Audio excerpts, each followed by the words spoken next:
तो श्री भगवत रसिक देव जी और भगवत रसिक देव जी, ये दो आचार्य हुए हरिदास परंपरा में। सब लोग बहुत सावधानी से सुनिएगा, क्योंकि ये पद आ गया इसलिए इन्हीं का ही थोड़ा चरित्र हम सुना देते हैं। रसिक देव जी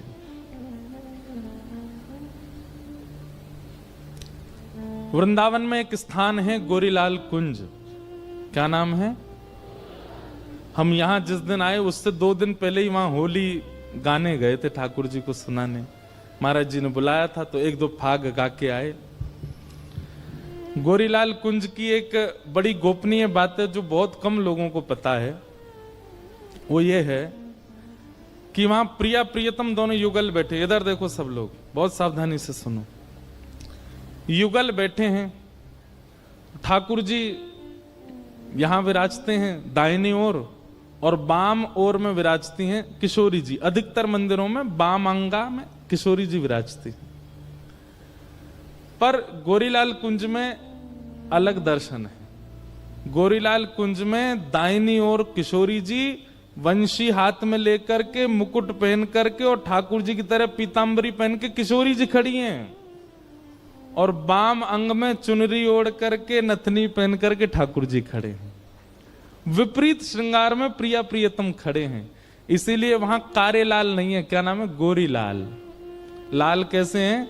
बोले पूरे विश्व में तो सांवरे हैं, कारे हैं, पर यहां पे कैसे हैं? बोले गोरे है, इसीलिए स्थान का नाम है गोरीलाल। क्यों? लाला है ही नहीं, किशोरी जी हैं। विपरीत श्रृंगार में प्रिया प्रियतम खड़े हैं। तो हम जब अभी वहां गए थे होली गाने, तो मैंने कही पूरे ब्रजमंडल में गाते हैं रसिया को नार बनाओ। मैंने बाकी जगह तो नार बनाना पड़े, गोरीलाल कुंज में तो बनो ही बैठो है। वहां तो चुनरी वारी बन, और आज से नहीं सदियों से ठाकुर जी वैसे ही बैठे किशोरी जी के रूप में वहां ठाकुर जी। और एक और रहस्य पता चला इस बार, श्री जी का जो स्वरूप होता है वो ठाकुर जी से न एक छोटा ही होगा, ठाकुर जी ने एक बड़े, श्री जी ने एक छोटी। तो मैंने कि श्री जी तो बड़ी लग रही है। बोले बड़ी ना है, नीचे पीतांबरी में छुपा रखी है, चौकी पे खड़ी कर रखी है कि लाला तिने ऊंची है जाए। चौकी पे खड़ी है। कभी अवसर मिले वहां दर्शन करने जाना। और एकमात्र ऐसा वृंदावन का स्थान है जहां पर रसिक त्रिवेणी मिलकर के आपस में रस चर्चा करते थे। स्वामी श्री हरदास जी, हितरवंश महाप्रभु और हरिराम व्यास। एक ही वृक्ष है वहां पर, और इतना सुंदर है वो। वहां बैठ करके अपने गुरु मंत्र का नाम जब जरूर करके आइएगा। वहां बैठ करके तीनों रसिक त्रिवेणी चर्चा करते थे। तो श्री रसिक देव जी, रसिक देव जी के गुरुदेव थे श्री नरहर दास जी।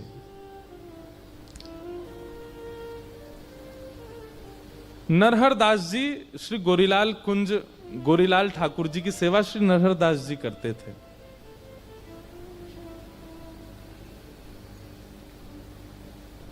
एक बार मैंने एक लीला सुनाई है कि एक बार श्री गोरीलाल कुंज में एक लीला हुई। और लीला कैसी हुई कि ठाकुर जी को दूध भोग पधराया गया, और दूध भोग पधरा के पर्दा करके आचार्य चरण बाहर आ गए। लेकिन जैसे ही थोड़ी देर बाद पर्दा हटा के दूध भोग उठावे गए तो भीतर कहा देखो पूरा दूध इचटो पड़ो है। इचटो समझे?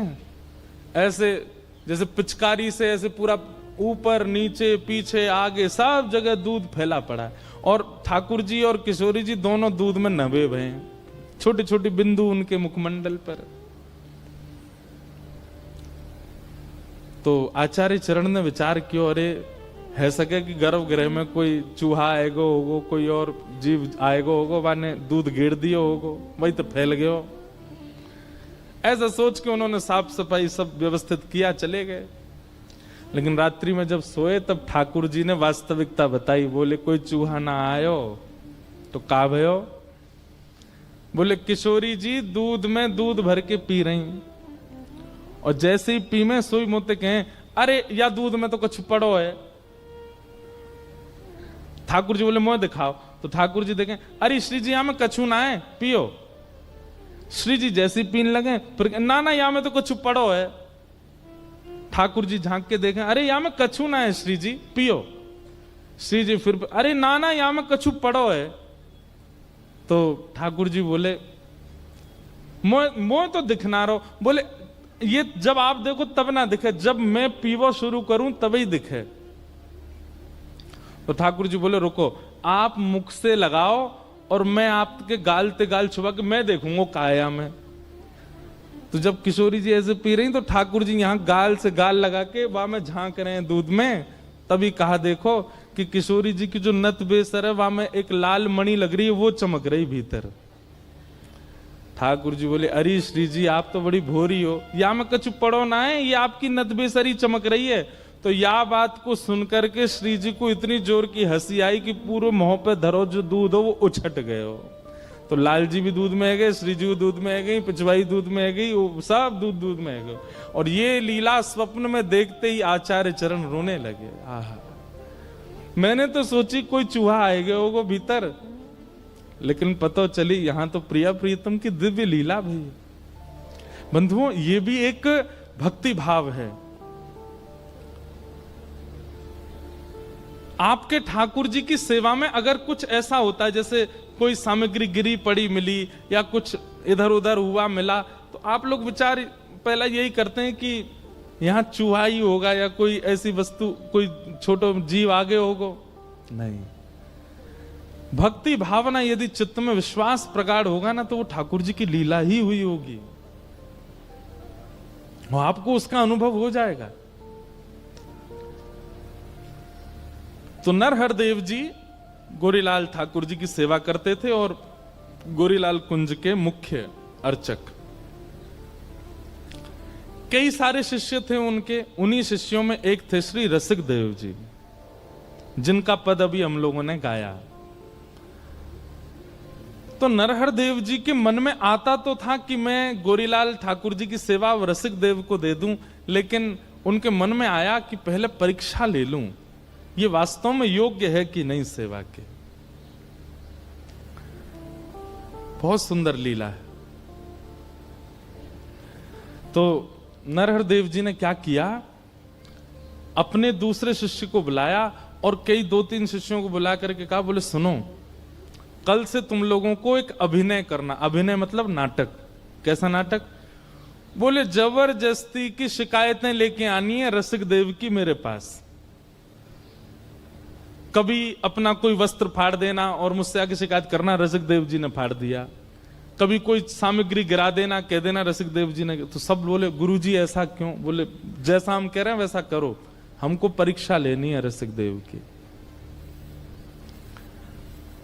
और दूसरे दिन बेचारे रसिक देव जी तो बड़े सीधे थे, बहुत सौम्य, बहुत सरल सीधा स्वभाव उनका। लेकिन गुरुदेव परीक्षा लेने पर आए और वो भी बिल्कुल फेंट कस के आए कि ऐसी परीक्षा लूंगा, देखो भाग्य मनाइए कि ठाकुर जी की सेवा आपको सरलता में प्राप्त हो गई। किसी काल में गुरुदेव इतनी परीक्षाएं लेकर के ठाकुर सेवा देते थे। आजकल तो दीक्षा भी बहुत जल्दी मिल जाती है। गुरुदेव के पास गए, हमको आपसे दीक्षा लेनी है, गुरुजी भी तैयारी बैठे, आओ ले जाओ। कल रात्रि हम एक घर पर गए तो वहां हमने एक बात कही कि पढ़ाई पूरी करके डिग्री ली जाती है कि डिग्री पहले लेके पढ़ाई की जाती है? बताओ। पढ़ाई पहले की जाती है ना, इसलिए पहले सत्संग खूब करो, जीवन में खूब श्रवण करो, खूब संत जनों की सेवा करो, खूब वृंदावन की सेवा करो। और उसके बाद जब तुमको लगे कि हां अब हम थोड़े पवित्र हृदय के हैं, तब गुरु दीक्षा लो। गुरु जी तो मना करेंगे नहीं, पर आपको विचार करना चाहिए, आप योग्य हो गए? क्या आप गुरु आज्ञा का पालन करने लायक बन चुके हो अब? तो नरहर देव गुरुदेव ने मन बना लिया कि रसिक देव की हमको परीक्षा लेनी। और दूसरे दिन वही हुआ। अब कभी एक शिष्य आता, बोले गुरुजी देख लीजिए, रसिक देव जी को समझा लीजिए, इन्होंने जो है हमारा वस्त्र फाड़ दिया। और रसिक देव जी वहीं बैठे थे। और रसिक देव जी बोले मैंने कब फाड़ा? वो झूठ मत बोलो, तुमने फाड़ दिया, तुमने जोर से खींचा था उठा करके और तभी ये हमारा वस्त्र फट गया। गुरुदेव देख लीजिए, इनको समझा लीजिए। लेकिन रसिक देव जी का स्वभाव ऐसा था, हो सकता है गलती से हमने कर दिया हो, हम भूल गए, हमने कब किया याद नहीं आया, गुरुदेव क्षमा प्रार्थी हैं, अब नहीं करेंगे। अब यहां गुरु दोनों बात कर रहे हैं, परीक्षा भी ले रहे हैं और शिष्यों को बता भी रहे हैं। उसकी सहनशीलता देखो। हम होते तो क्या करते, FIR दर्ज करवाए आते दूसरे चेला के नाम, मुंह पे झूठा आरोप लगावे। और आजकल तो एक नया ट्रेंड चला, आजकल नहीं, चल तो बहुत समय से रहा है, भगवान की कसम तो यहीं धरी रहती जीभ पे आगे, किसी की कसम खिवा लो, भगवान तो बेचारे थर थर कांपते रहे, मेरी मत खा लियो भैया। अच्छा, लोग इतने विचित्र होते हैं, कई हमारे परिकर के भी हैं ऐसे, उनसे कहो हमारी सौगंध खाओ, आपकी नहीं खाएंगे लेकिन भगवान कसम खा रहे हमने नहीं। भगवान इतने सस्ते हैं, को पता है कि ठाकुर जी को तो कुछ कहना नहीं आके। लेकिन एक बात बताते हैं हम आपको, व्यास मंच पे बैठ करके कह रहे हैं, ये कसमों से होता तो होगा ही कुछ ना कुछ, पर ठाकुर जी की कसम यदि आप खाते हो, भले ही आप कितने भी सत्य हो, आप ठाकुर जी की कसम यदि खाते हो तो आपका प्रारंभ से लेकर अब तक जितना भजन साधन हुआ सब नष्ट हो जाएगा। ठाकुर जी की कसम मत खाइए, कभी भगवान की कसम नहीं खानी है। ये आज प्रण ले लीजिए, मैया की खा लो, पिताजी की खा लो, पत्नी की खा लो, बच्चन की खा लो, क्यों जे अपने इनकी खाओ, ठाकुर जी उनकी नहीं। चाहे आप सत्य क्यों नहीं कह रहे हो तब भी नहीं। वो बात अलग है कि जब कोर्ट में जाते हैं तो फिर वहां तो फिर वही धरवाई दिए जाते हैं हाथ, वहां भी झूठ बोलते हैं लोग, गीता जी पे हाथ धर के भी झूठ बोल देते हैं। इसीलिए तो जेल होती है फिर उनका, क्योंकि सारा पुण्य नष्ट हो जाता है। तो रसिक देव जी का स्वभाव कैसा, उन पर झूठा आरोप लगाते हैं। गुरुदेव देखिए ये ऐसा करता है, रसिक देव जी बोले गलती से हो गया होगा, किया नहीं है रसिक देव जी ने, लेकिन कह रहे हैं ये कह रहा है तो सत्य ही होगा, कर दिया होगा मैंने। गुरुदेव क्षमा प्रार्थी, अब नहीं करूंगा। दूसरे दिन फिर कोई चेला ने आके शिकायत की, तीसरे दिन फिर कोई चेला ने शिकायत की, ऐसे इतनी शिकायतें हो गई, रसिक देव जी को खुद ही लगने लगा कि मुझ में अपराध है। और एक दिन नरहर देव जी गुरुदेव जो थे उनके, उन्होंने कहा ए रसिक देव इधर आओ, तुम्हारी बहुत शिकायतें आ रही हैं हमारे पास, अब अगर एक भी शिकायत आई तो हमको कठोर नियम लेना पड़ेगा। बोले गुरुदेव मैं कुछ नहीं करूंगा। रसिक देव जी कुछ नहीं करते, सुबह स्नान करके एक कोने में खड़े रहते, भैया मुझसे पता नहीं कब अपराध बन जाता है, आज मैं कुछ नहीं करूंगा। उस दिन पूरे दिन कुछ नहीं किया, उस दिन भी गुरुदेव पर एक शिकायत पहुंच गई, देखिए रसिक देव जी ने हमारी ऊपर ना उठा के जो है मट्टी में फेंक दिया। गुरुदेव ताम्र वर्ण, आंखें लाल, मुख लाल, बोले रोज तुम्हारी शिकायत आती है, रोज सब आके तेरी शिकायत करते हैं, तो एक काम कर आश्रम से निकल जा।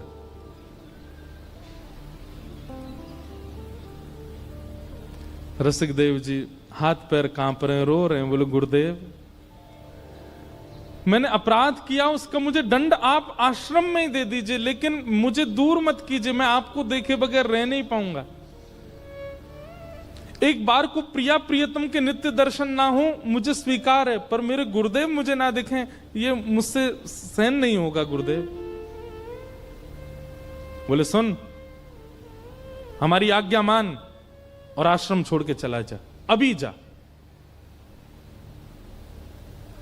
रसिक देव जी बोले गुरुदेव दूसरी बार कहना नहीं पड़ेगा आपको, मैं जाता हूं। और अपने सब गुरु भाई जो शिकायतें करते थे वो अंदर ही अंदर वे सब रो रहे हैं, क्योंकि रसिक देव जी ने कुछ किया नहीं, ये तो गुरुदेव करवा रहे हैं।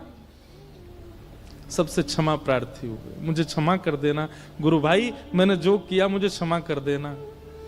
और अपने गुरुदेव की चरण रज को लेकर के एक पोटली में और आश्रम को प्रणाम करके, गोरीलाल जी को प्रणाम करके निकल गए। और यमुना तट पर जाकर के इतना रोए, इतना विरह व्याकुल, अपने हृदय पर हाथ रख करके बस रुदन करते रहते हैं।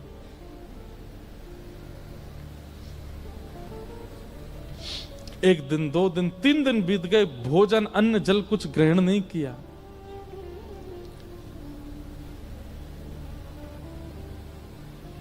लेकिन रसिक देव जी के इतनी ख्याति थी कि उनके कई वैष्णव बाहर के ऐसे थे ब्रजवासी जो उनको घेरे रहते थे, तो वे सब लाते, उनको प्रसाद पवा देते, उनके वस्त्र धो देते, उनकी सेवा कर देते।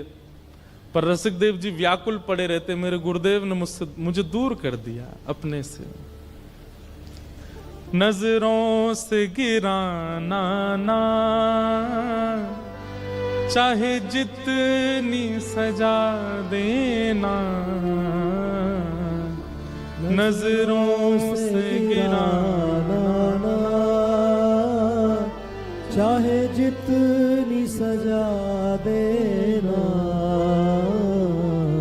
नजरों से जो गिर जाए, नजरों से जो गिर जाए, मुश्किल ही संभल पाए, राधे तेरे चरणों की, श्यामा तेरे चरणों की, गर धूल जो मिल जाए, सच कहता हूँ मेरी तकदीर बदल जाए, राधे तेरे चरणों की। ये तो वही समझ सकता है जब कोई प्रेम करने वाला, अत्यंत प्रेम करने वाला आपसे नजर फेर लेता है, उस समय ऐसा लगता है असंख्य बाण मार दिए हो हम। रसिक देव जी की निष्ठा प्रिया प्रियतम में है, पर जितनी प्रिया प्रियतम में है उससे कई गुना ज्यादा अपने गुरुदेव में, और वो गुरुदेव अपने नजरों से आगे कर दें, और वो भी तब जब रसिक देव जी का कोई अपराध नहीं।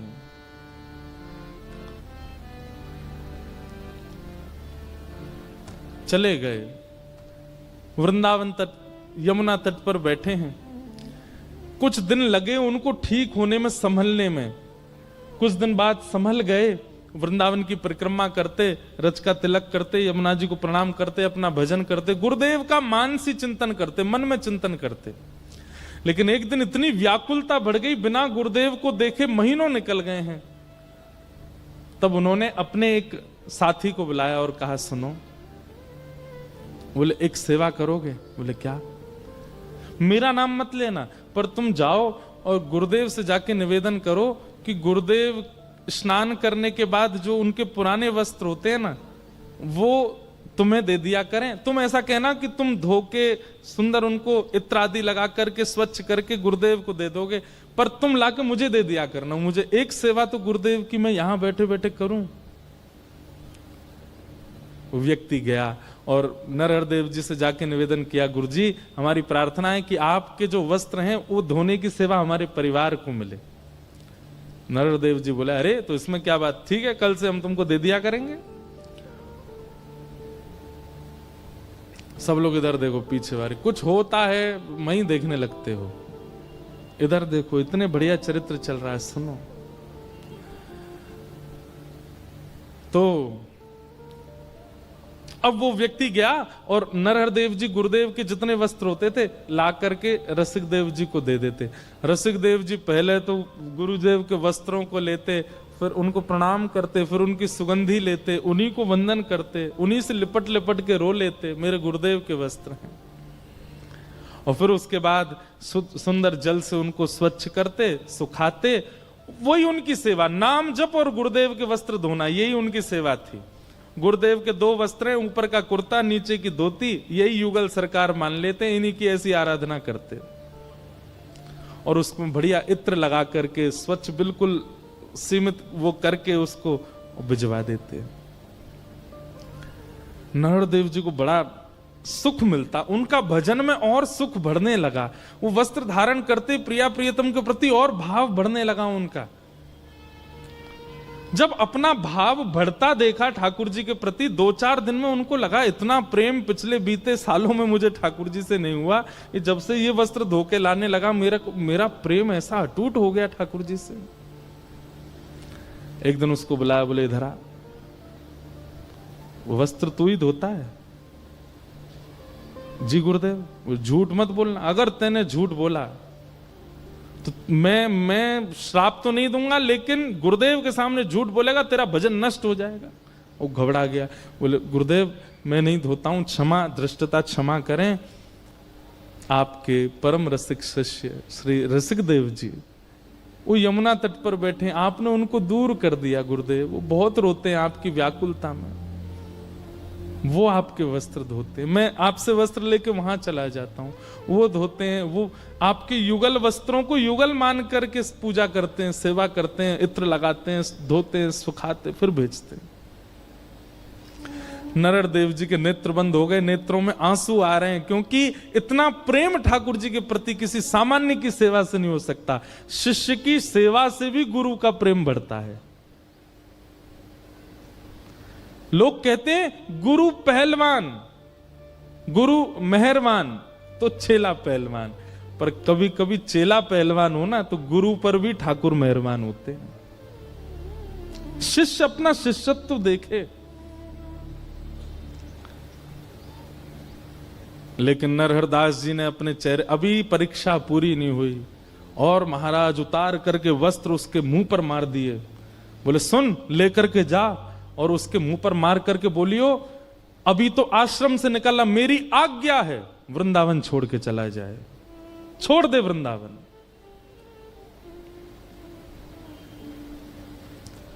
वो घबरा गया, बोले गुरुदेव ऐसा मत। बोले नहीं तो तुझे भी निकाल दूंगा, जाकर के कह दे उसको वृंदावन छोड़ के चला जाए। परीक्षा की पराकाष्ठा। एक बात तो स्पष्ट हो गई भैया इस भक्त चरित्र में कि बिन परीक्षा प्रेम लक्षण चित्त में प्रकट होगा नहीं। और हम परीक्षाओं से डरते हैं, हम परीक्षाओं से भागते हैं, परीक्षाओं से बचते हैं।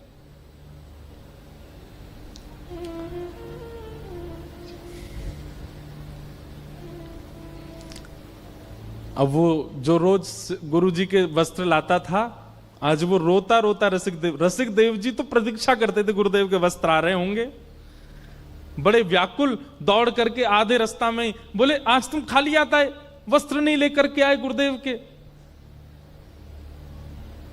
चरणों में गिर गया, बोले कि मुझे क्षमा कर दें, गुरुदेव ने एक आज्ञा दी है और मैं वो आपको सुनाना चाहता हूं। रसिक देव जी बोले मेरे लिए आज्ञा दी? बोले हाँ। बोले क्या आज्ञा है? बोले गुरुदेव कह रहे हैं कि आप वृंदावन छोड़ के चले जाओ। उन्हें पता चल गया कि आप सेवा कर रहे हैं वस्त्रों की, इसलिए गुरुदेव ने आज्ञा दी है कि आप वृंदावन छोड़ के चले जाओ। सुनते ही रसिक देव जी के नेत्र सजल हो गए। विचार कर रहे हैं ऐसा अपराध मैंने क्या किया, आश्रम से निकाल दिया, वृंदावन से भी दूर हो। अरे गुरुदेव के अलावा ये वृंदावन ही तो था, ये लता गुल्म पत्र यमुना जी और ये रज ही तो थी जिससे मेरे प्राण बच रहे थे। अब इससे दूर कैसे जाऊं? लेकिन गुरु की आज्ञा है। जो उनकी थोड़ी बहुत सामग्री थी उठा करके अपने कंधे पर टांग करके श्री रसिक देव जी वृंदावन छोड़ के चले गए और वृंदावन छोड़ करके अब मथुरा में रहने लगे। कम से कम ब्रज में तो रहूं। अब फिर वही हुआ, महीनों तक तो उनको लगा ठीक होने में। महीनों बाद जब रसिक देव जी ठीक हुए, थोड़े व्यवस्थित हुए, गुरुदेव की याद आने लगी। बंधु सुनने में आपको थोड़ा अटपटी नहीं लग रही कथा? क्योंकि हमारा स्वभाव ऐसा है ही नहीं। इतनी नकारताएं अगर हम अपने जीवन में देख लें, हम तो त्याग ही कर देते हैं। अरे गुरुजी लो अपनी कंठी माला धरो।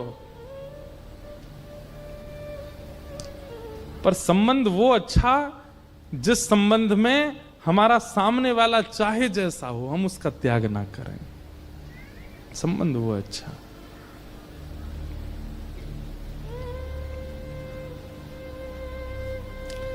रसिक देव जी मथुरा में रहने लगे। कुछ दिन बाद थोड़े ठीक हुए तो ठीक होकर के अब सोचने लगे गुरुदेव के दर्शन तो कर नहीं सकता, वस्त्र भी छू नहीं सकता, कैसे क्या करूं। लोग बाग आते थे रसिक देव जी से मिलने, दान दक्षिणा चढ़ाते थे, रसिक देव जी सब इकट्ठी करते। पहले तो लेते ही नहीं थे लेकिन फिर इकट्ठी करने लगे और इकट्ठी करके महीना में जितनी दक्षिणा इकट्ठी होती किसी सेठ को बुलाते मथुरा के और सेठ से कहते सुनो वृंदावन में गोरीलाल कुंज है ना, वहां जाना और वहां के जो श्री महाराज जी हैं उनको अपनी तरफ से, मेरा नाम नहीं लेना, अपनी तरफ से निवेदित कर देना, कह देना ठाकुर जी की सेवा के लिए कुछ दक्षिणा है। सेठ जाता, सेठ गया, जाकर के महाराज खूब सारा धन, जैसे ही उसने नरहर देव जी को प्रणाम, बोले ठाकुर जी की सेवा के लिए, उत्सव के लिए थोड़ी राशि है महाराज जी, स्वीकार करो। महाराज जी बोले अरे वाह भैया बढ़िया, अब चलो महाराज ठाकुर जी का बढ़िया उत्सव करेंगे हम इससे। और धन ले लिया, धन लेकर के खूब सुंदर उत्सव किया। उत्सव हुआ वृंदावन में और विश्राम घाट मथुरा में नाच रहे थे श्री रसिक देव जी की आज ठाकुर जी का उत्सव हो रहा है, मेरी सेवा कैसे भी गुरुदेव स्वीकार तो कर रहे हैं। रसिक देव जी को अब तो चाव होने लगा, जो भी आकर के कुछ देता सब इकट्ठा करते और इकट्ठा करके फिर उस सेठ को बुलाते, बोले सुनो ये इस महीने गुरुदेव को दे आओ। 2-3 बार सेवा आ गई वृंदावन, चौथी बार नरहर देव जी के मन में आई, बोले बहुत बड़ा दानवीर नहीं बनना है ये, महीना भर की सबरी कमाई ला करके और यहाँ चरणों में अर्पित कर देता है, ये सेठ इतना बड़ा दानी, इसके चित्त में इतना दान कहां से आ गया। सेठ लोग तो एक साल में एक बार दान करते हैं, 10 साल तक गाते हैं, ये हर महीने आ जाता है लेकर के। नरहर देव जी ने कहा ए सुने धरा सेठ, ये धन तुम्हारा है? जी उसको भी सौगंध दे दी, बोले देख तेरा नाश हो जाएगा, ऐसा हो जाएगा, मुझसे झूठ मत बोलना, सत्य बताइए धन किसका है।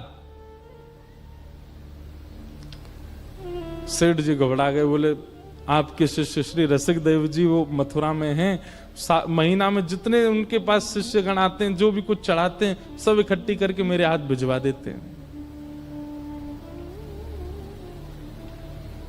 ताम्र वर्ण हो गया, लाल पड़ गई आंखें गुरुदेव की, और उठा करके सारा धन फेंक दिया उसके ऊपर और कहा लेकर के जाओ इसको और जा करके उसके मुंह पर मारना।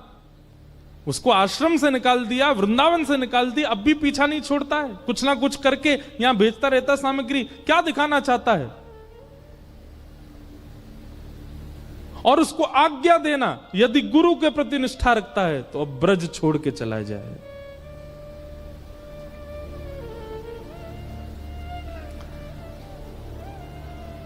सेठ जी वापस गए और रसिक देव जी के चरणों में वह दक्षिणा अर्पित कर दी। बोले कि गुरुदेव बहुत नाराज हो गए, आज उन्हें पता चल गया कि आप सेवा भेजते हैं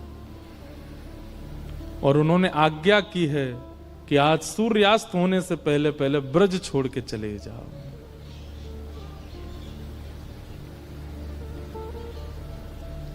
रसिक देव जी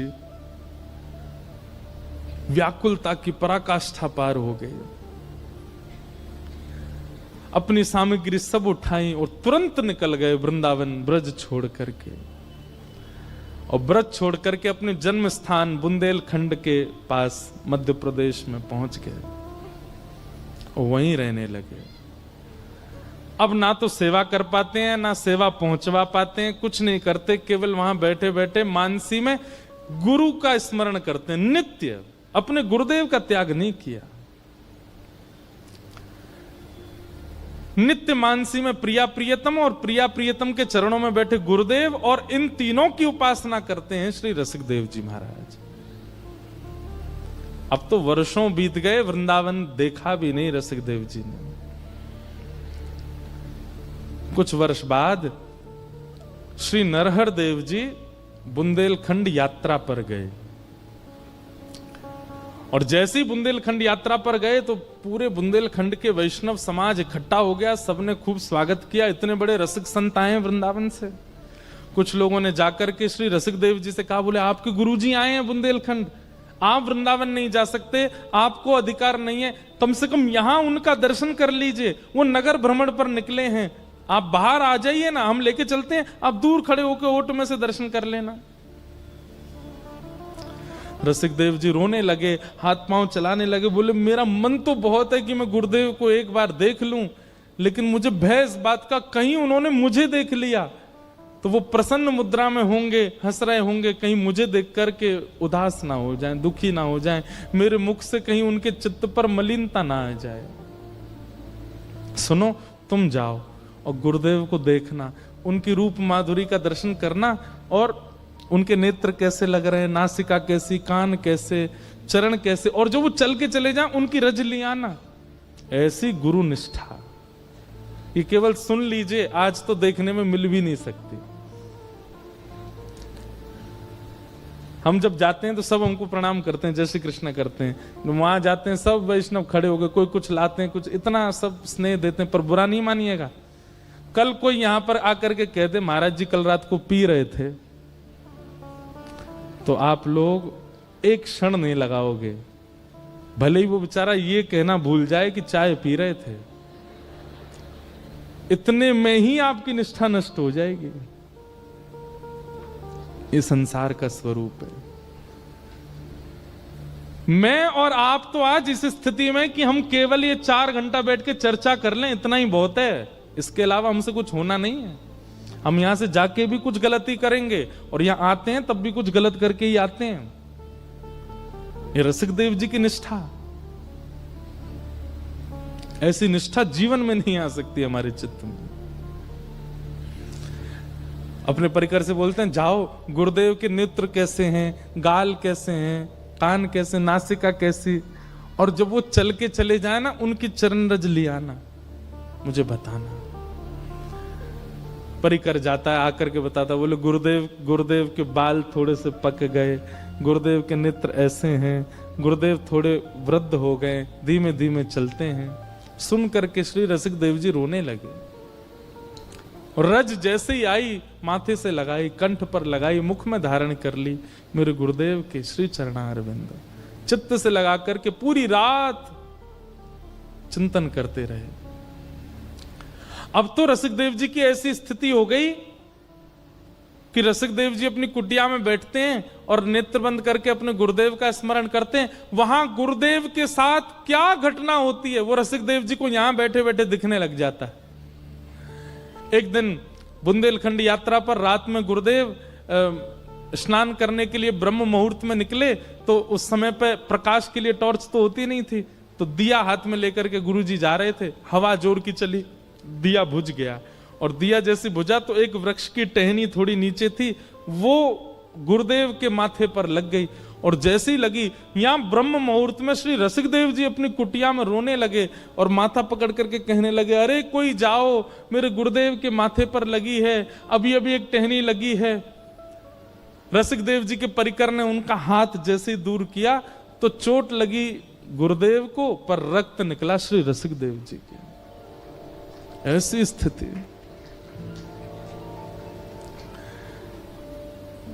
लेकिन लोग जाकर के केवल कहते हैं नरहर देव जी की कैसी निष्ठुरता, इतने में भी रसिक देव को स्वीकार नहीं कर रहे हैं। किसी ने जाकर के ये घटना सुना दी कि गुरुदेव आपके माथे पर लगी थी कल। बोले तुम्हें कैसे पता, मेरे साथ तो कोई था नहीं। बोले भगवान, आपका एक शिष्य बैठा है यहां से थोड़ी दूरी पर, आपके साथ कुछ भी घटना होती है उसे पता चल जाता है। परसों आपको एक बूढ़ी मैया ने गर्म दूध पिला दिया था, आपका मुख जल गया था। बोले हाँ, जला आपका मुख, छाले पड़े रसिक देव जी के। बोले उसको स्वीकार कर लो। तुरंत अपना जो साथ में था कुछ भी उठाकर बोले भाग यहां से, उसका नाम मत लेना मेरे सामने आकर के।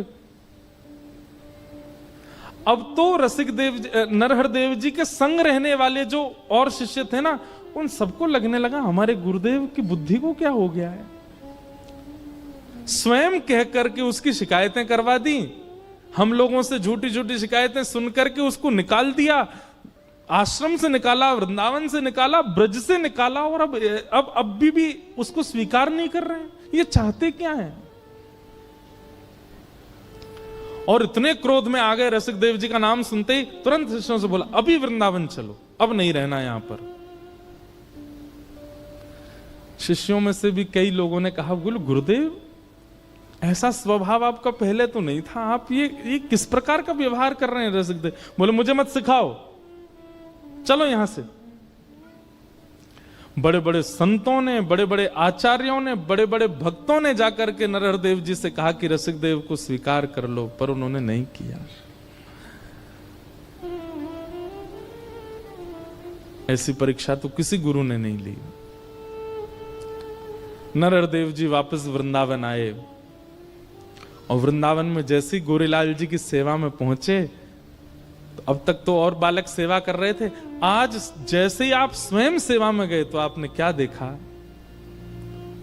भीतर विराजमान युगल सरकार प्रिया प्रियतम के नेत्रों से अश्रु गिर रहे हैं।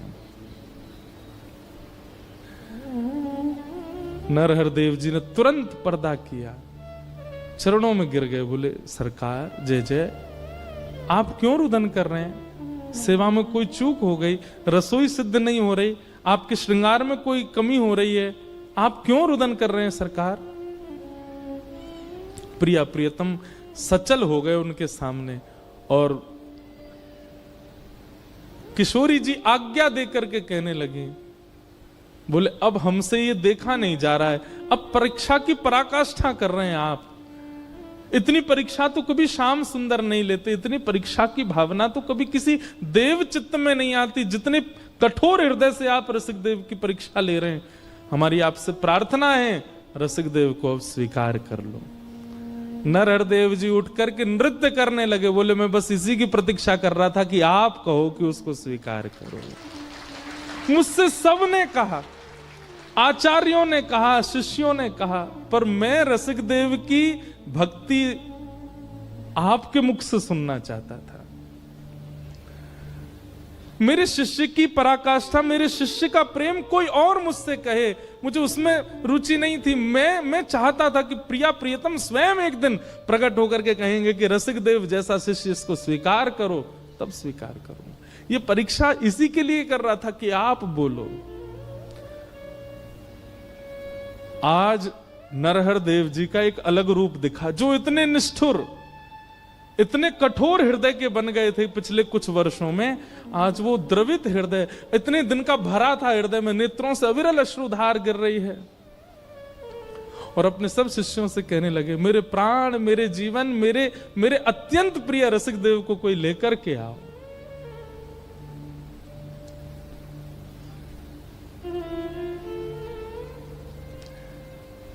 शिष्यों ने जाकर के श्री रसिक देव जी को कहा, बधाई हो गुरु भाई, श्री गुरुदेव आपको वृंदावन बुला रहे हैं। और ये शब्द सुनने के लिए रसिक देव जी के कान तरस गए थे कि मुझे गुरुदेव पुकारे। पैदल ही निकल पड़े बुंदेलखंड से, रोते बिलखते श्री रसिक देव जी आए वृंदावन, और जैसे गोरीलाल कुंज में आकर के श्री गुरुदेव को आज वर्षों बाद देखा, लिपट गए एक दूसरे के अंक से। यहां दोनों का मिलन हो रहा है, और भीतर प्रेमाश्रु पुलकित हो रहे हैं श्री श्यामा श्याम के नेत्रों से अविरल अश्रुधार। कभी कभी सिर पर हाथ फेरते हैं, कभी हृदय से लगाते हैं, कभी माथे को चूमते हैं गुरुदेव। बोले रसिक देव तेरी बहुत परीक्षा ली मैंने, लेकिन तेरी निष्ठा की बलिहारी, एक बार भी तेने मन में मेरे प्रति कोई दुर्भाव नहीं रखा। आज अपने जीवन की जमा पूंजी, अपने समस्त रसिक जनों की जमा पूंजी और मेरे प्राण आधार तुझे हम उपहार में देंगे। और रसिक देव का हाथ पकड़ करके श्री गोरीलाल ठाकुर जी के चरणों में रख दिया। बोले आज से तेरे जीवन यही है, क्योंकि वृंदावन से निकाला मैंने है और वृंदावन बुलाया इन्होंने है।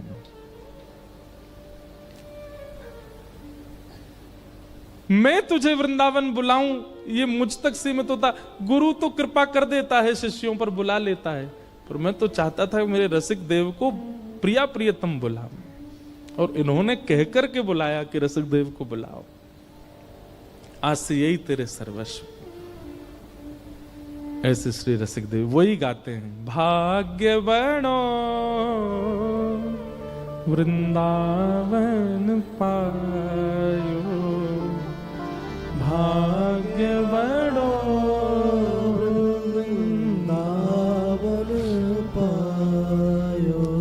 श्री रसिक बिहारी की गति पाई, श्री रसिक बिहारी की गति पाई, रसिक बिहारी की गति पाई, रसिक बिहारी की गति पाई।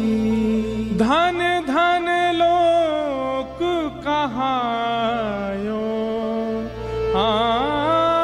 धन धन लोक कहायो, कहायो, भाग्य बड़ो वृंदावन आयो, भाग्य बड़ो वृंदावन पायो। ऐसे श्री रसिकदेव जी। तो मैं ये किस भाव से कह रहा था पूरी वृत्तांत को, कि हमें अवसर मिला है मानव देह, इस मानव देह के इस अवसर को व्यर्थ मत गवाइए। कम से कम इस कथा के बाद एक चीज निश्चय कर लीजिए कि आपसे कुछ ऐसा ना बने जिसकी आपको ग्लानि हो बाद में कि मैंने अपने जीवन में यह कृत्य किया। बंधुओं, ग्लानि में जीवन जीना भगवत प्राप्ति में बाधा बन जाता है। कहीं आत्मग्लानि ना हो, कहीं देह ग्लानि ना हो कि मैंने ऐसा क्यों किया।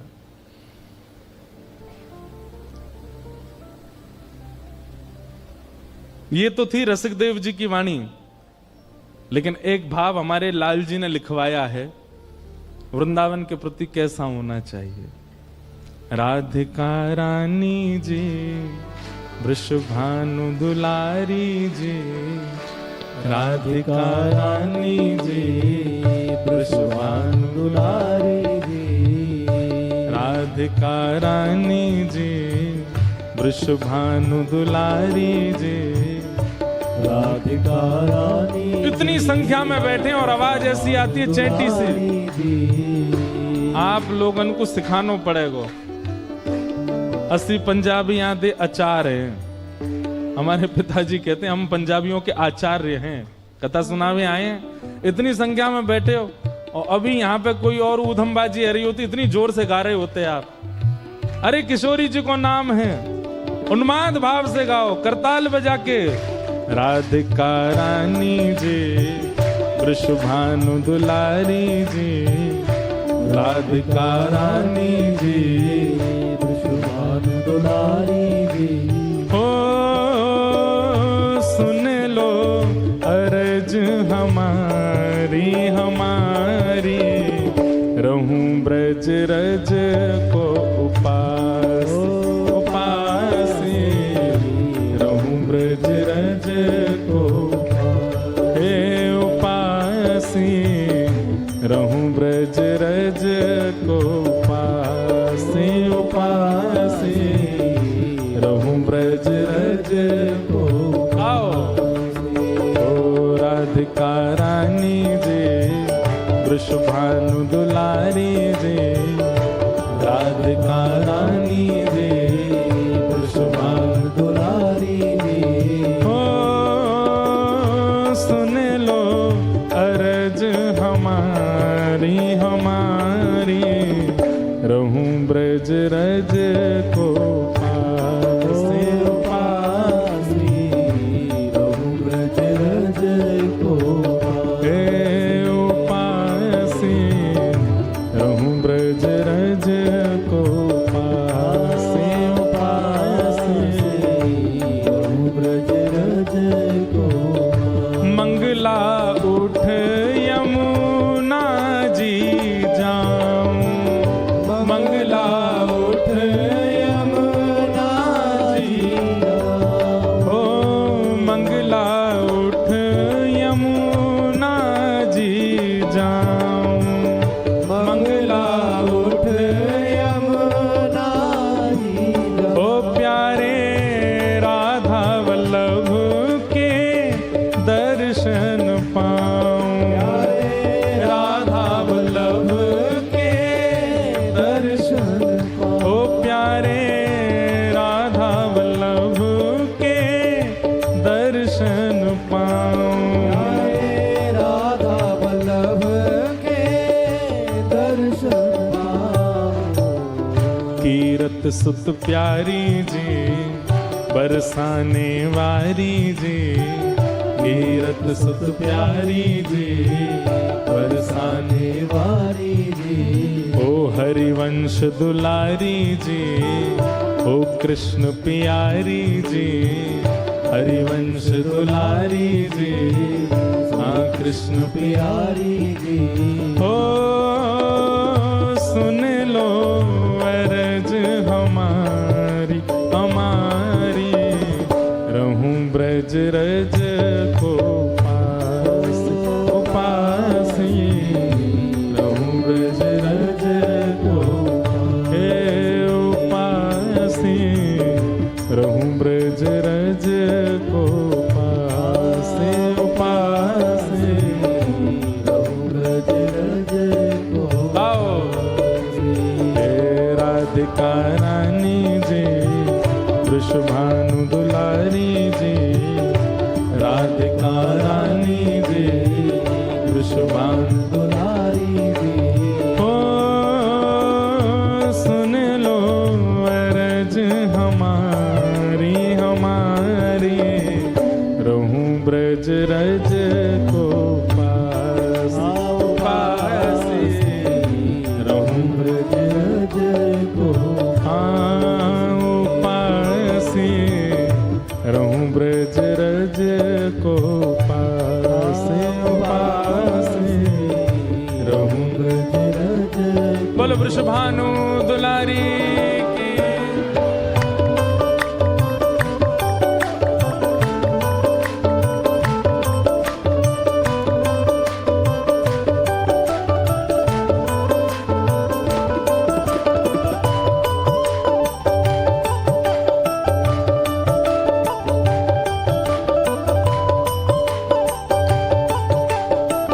बोलो नंद के लाला की, श्री राधा रमण लाल की।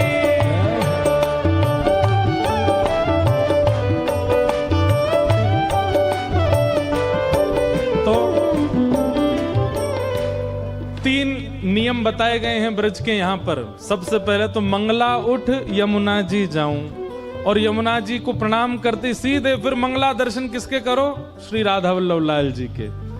अब मध्याह्न में क्या करना है? दोपहर में हाँ ब्रजवासिन के मधुकर पाऊं, ब्रजवासिन के मधुकर हाँ ब्रजवासिन के मधुकर पाऊं,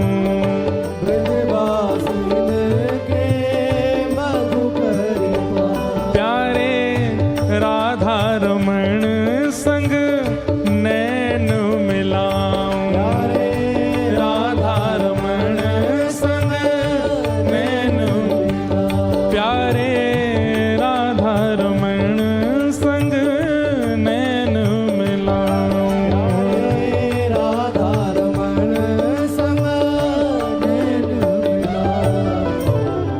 अति भोली भारी जी सुनो हमारी जी, अति भोली भारी जी ये सुनो हमारी, ये वृषभानु दुलारी जी सुन लो हमारी जी, वृषभानु दुलारी जी सुन लो हमारी जी, ओ सुन लो अरज हम हमारे हमारे रहूं ब्रज रज को पास पासे रहूं ब्रज रज को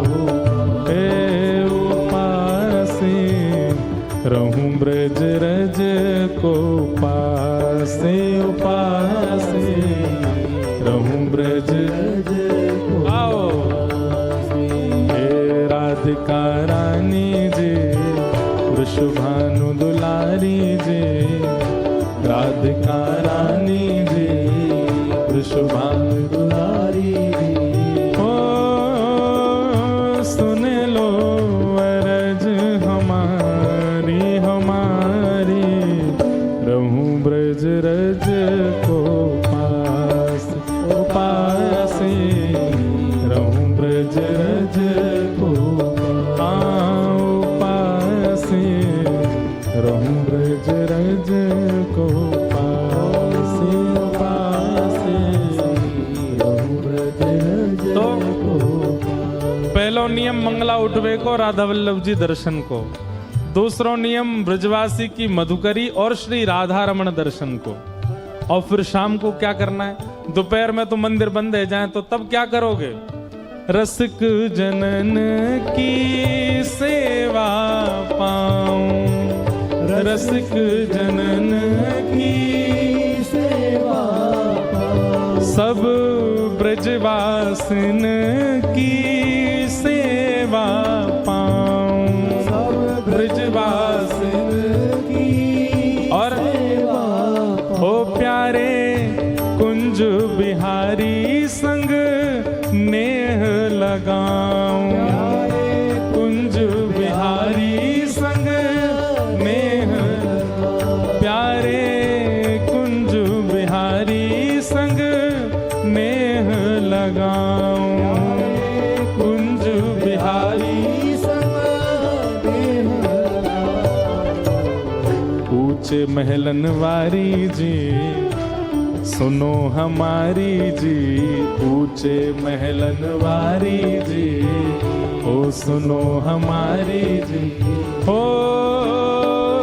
सुन लो अर्ज हमारी हमारी रहूं ब्रज रज को उपास उपासी रहूं ब्रज रज को उपासी रहूं ब्रज रज को पासे पासे रहूं ब्रज रज को गाओ भाव से राधिका रानी जी वृषभानु दुलारी जी राधिका रानी जी वृषभानु दुलारी जी ओ कीरत सुत प्यारी जी बरसाने वारी जी कीरत सुत प्यारी जी बरसाने वारी जी ओ सुन लो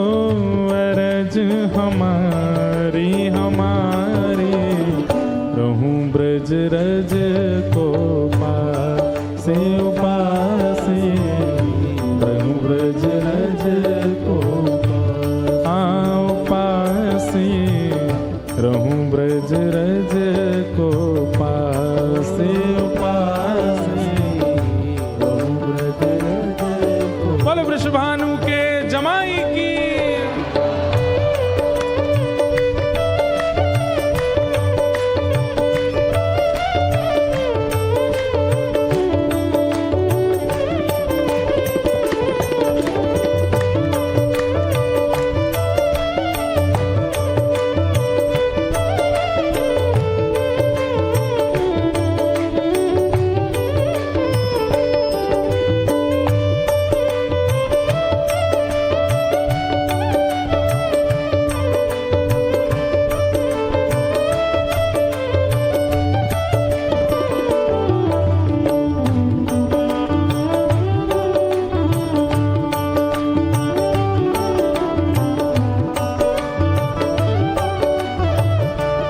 इस पद में जो अंतिम पंक्ति है वो हमने अपना भाव लिखा है कि हमें हे स्वामिनी जी, जब भगवत धाम जा रहे हो ना, तो अंतिम चीज ये देखना चाहते हैं, अंतिम भाव में ऐसा दर्शन करना चाहते हैं। आप लोग अपने भाव रखना, पर हमारा भाव भी गा लो। गोवर्धन पर्वत में राजो, गोवर्धन पर्वत में राजो। हाँ, गोवर्धन पर्वत में राजो। गोवर्धन पर्वत में और राजो। अकेले नहीं, हे किशोरी जी, गिरिराज जी में अंतिम समय हमको अकेले दर्शन मत देना। तो जिनकी जीवन भर सेवा करी है, प्यारे गिरधर लाल संग दर्श करा दो, गिरधर लाल संग दर्श, ओ प्यारे गिरधर लाल संग दर्श करा दो। गिरधर लाल संग दर्श करा दो। भोरी भारी जी सुनो हमारी जी, अति भोरी भारी जी ये सुनो हमारी जी, अति सीधी साधी जी अब सुनो हमारी जी, अति सीधी साधी जी अब सुनो हमारी जी।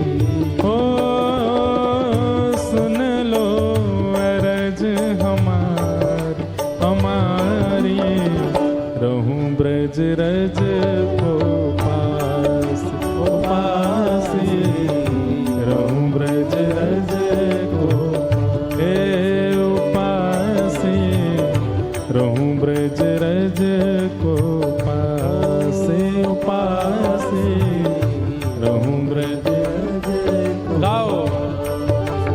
हे राधिका रानी जी, वृषभानु दुलारी जी, राधिका रानी जी, वृषभानु दुलारी जी। हो सुन लो अरज हमारी, हमारी रहूं ब्रज रज को पास, पास रहूं ब्रज रज को, हे उपास रहूं ब्रज रज को पास, उपास रहूं ब्रज रज को पास।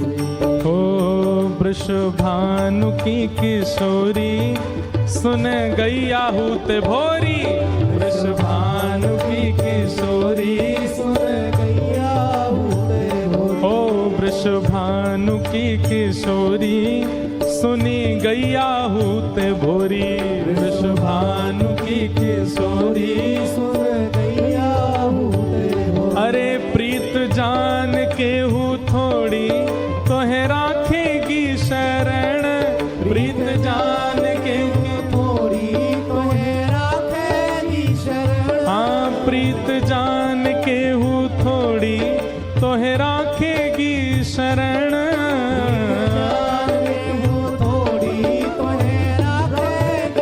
मेरे मन भूल मत जइयो राधा रानी के चरण, मन भूल मत जइयो राधा रानी के। मेरे मन भूल मत जइयो श्यामा प्यारी के चरण।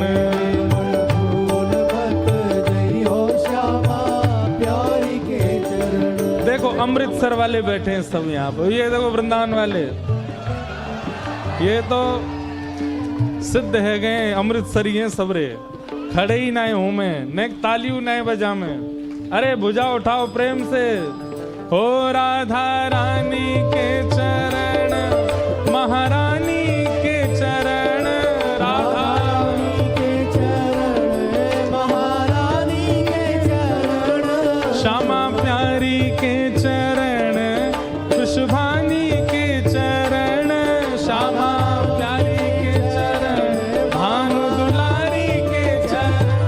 मन भूल मत जइयो राधा रानी के चरण, मन भूल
राधा रानी के चरण महारानी के चरण राधा रानी के चरण महारानी के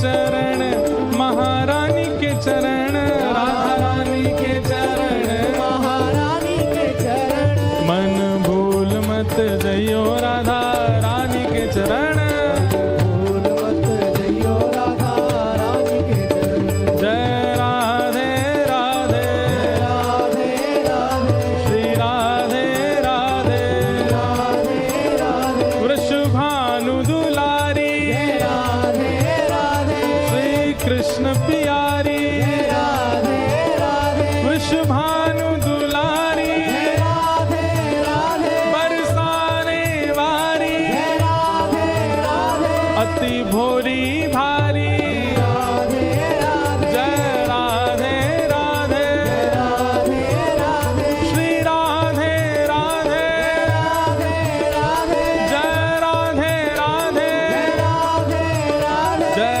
राधे राधे श्री राधे राधे जय राधे राधे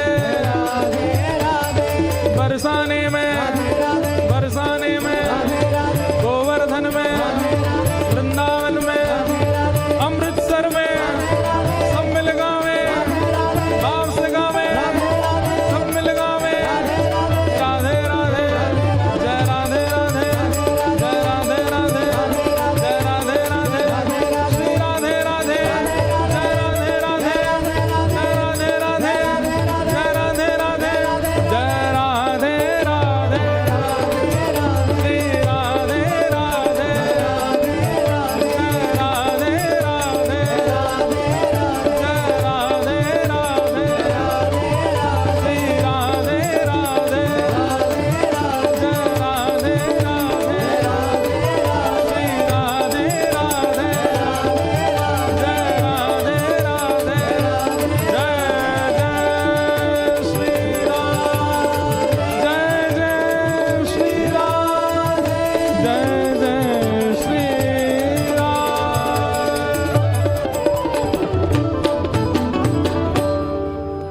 मेरे मन भूल मत जइयो राधा रानी के चरण मन भूल मत जइयो राधा रानी के चरण राधा रानी के चरण श्यामा प्यारी के चरण राधा रानी के चरण श्यामा प्यारी के चरण मन भूल मत जइयो राधा रानी के चरण मन भूल मत जइयो राधा रानी के चरण बोलो वृषभानु दुलारी की